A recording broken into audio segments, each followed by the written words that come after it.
now that we have created users and groups, it is time for us to protect these users and groups from being compromised. So for this, we have two defense mechanisms. The first one is to define what's called a password policy. Why? Well, because the stronger the password you use, the more security for your accounts. So in AWS, you can set up a password policy with different options.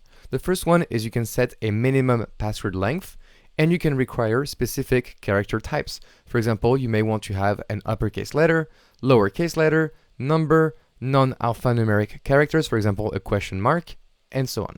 Then you can allow or not IAM users to change their own passwords, or you can require users to change their password after some time to make your password expired. For example, to say every 90 days, users have to change their passwords. Finally, you can also prevent password reuse so that users, when they change their passwords, don't change it to the one that they already have or change it to the one they had before.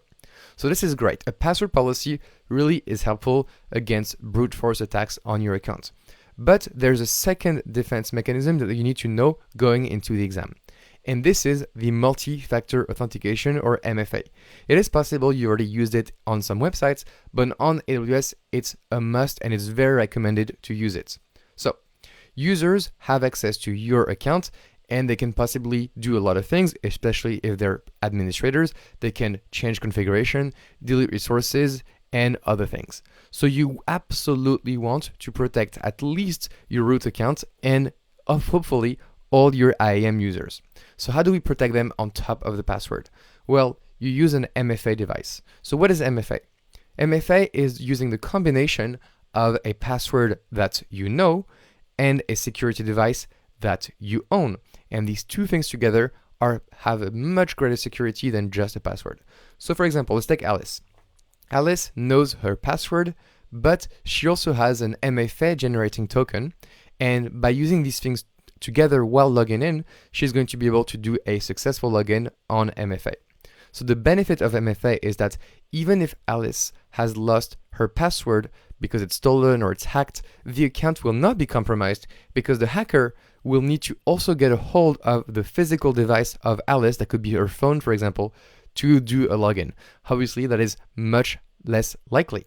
So what are the MFA devices option in AWS? And you need to know them going into the exam, but don't worry, they're quite simple. The first one is a virtual MFA device. This is what we'll be using in the hands-on.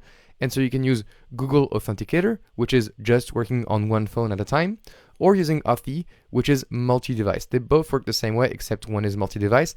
And personally, I use Authy because I like the fact I can use it on my computer and on my phones.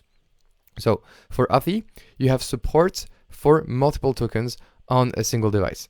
So that means that with the virtual MFA device, you can have your root account, your IAM user, another account, another IAM user. It's up to you. You can have as many users and accounts as you want on your virtual MFA device, which make it a very easy solution to use.